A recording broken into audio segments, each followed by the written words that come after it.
Give me a free agent, someone who's a free agent right now, and probably will be a free agent after the draft that you think Niner fans should keep their eye on as someone the team could, should, would, might go after.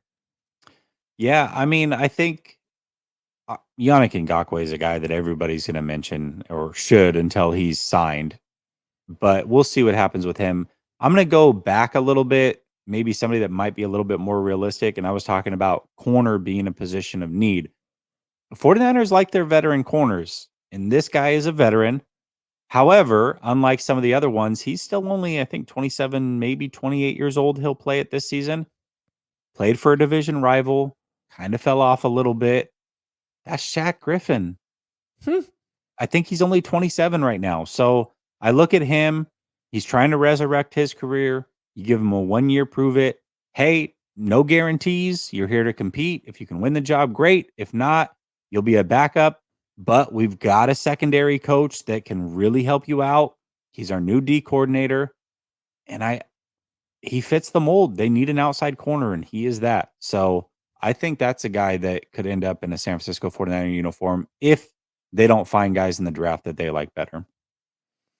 I think it's a good call. And the Niners are talking themselves into Diamador Lenore, which feels like even more risky than talking themselves into Brock. Like Brock at least did it for 2 months. Like Diamador Lenore had like 3 good games.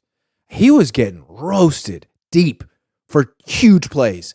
And then all of a sudden, he settled down a little bit and he jumped a couple short passes, picked him off, and they're looking at him as being like a impact player. Like, hey, wait a second, man. Like he's still gonna he's still gonna get targeted deep down the field, and you don't know that he's not gonna get mossed at the catch point every time because frankly he's a little small. So I don't know.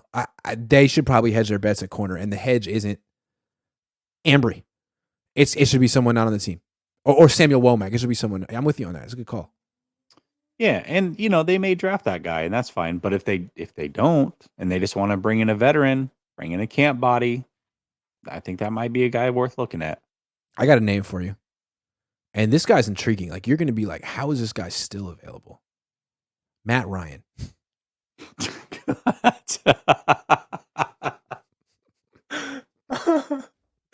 Nice, well played. Very, very well. You think he's done? Did he officially get cut by the Colts? That's a good question. Actually happened. I think he's still technically on the Colts roster, is he not? I might be mistaken. I might have just missed that completely. I feel like he's still on the Colts roster. I don't remember hearing that come across the ticker there. Yesterday, the Colts, I think, posted the intro. Shane Steichen's their new coach, and he like addressed the team, and he tried to like fire him up. And I listened to the first 5 seconds, and it sounded bad.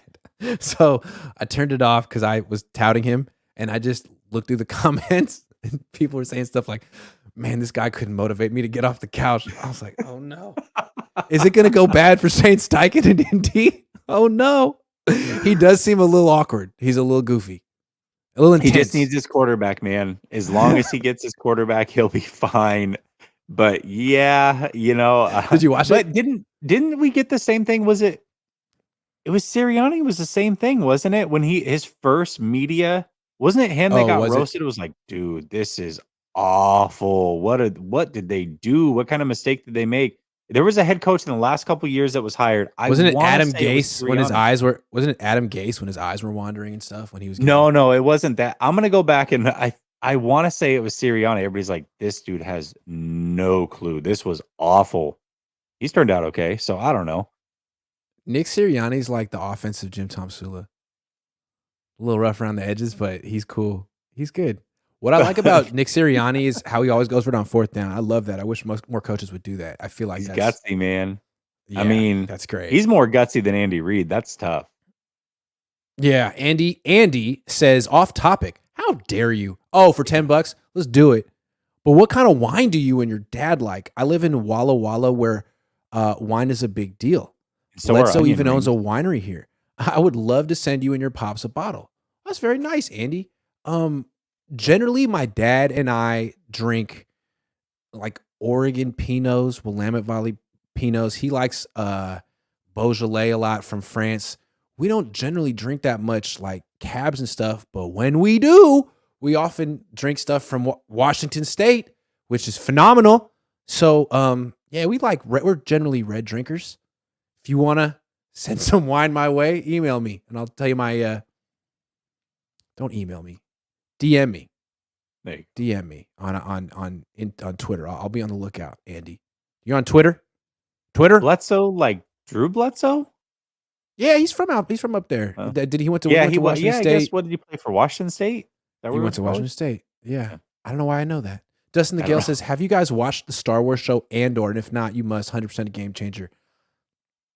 I don't watch any. I've never watched a Star Wars movie in my life. Really? Well, I respect that. I take it to the next level. The first two are good. You can stop after that.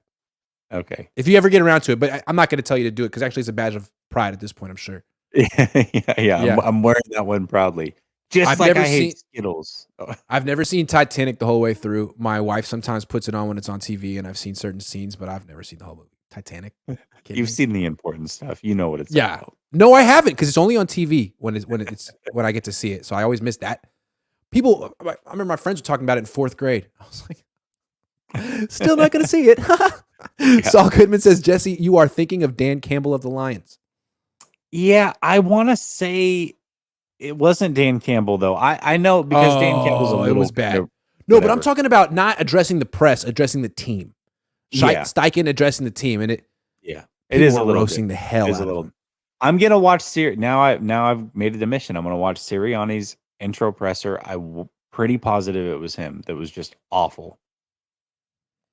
All right, guys. 7:02 on the West Coast, 10:02 on the East Coast. About 3 hours away from Jesse hitting me up with a bunch of text messages about Trey Lance's mechanics.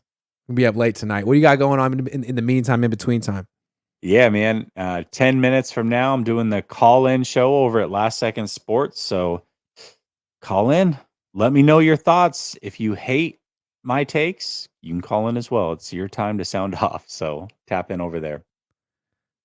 Yeah. Do you remember that? Do you ever watch South Park when you were a kid? Oh, yeah. Do you remember when they first had the Tally episode? And yeah, it was such a ridiculous episode, and they had a fake merch commercial, and they were saying like, "I hate Tally t-shirts. I love Tally t-shirts." I was like, "That's genius! I should make those t-shirts. I love Grant Cohn. I hate Grant Cohn." That is actually really genius. No matter what, you're capturing everybody. Or I have zero feelings on Grant Cohn. You can use everybody. I'm in the middle when it comes to Grant Cohn. I don't care either way. That's pretty good. Yeah, Tally, man, that was a great character. It's almost like they were like, let's make the worst character possible. Okay, a towel who's a pothead. Oh yeah, boom, that's the worst character ever. But it actually had they've worked with him for decades. Like they've really taken him places. He's still in the show.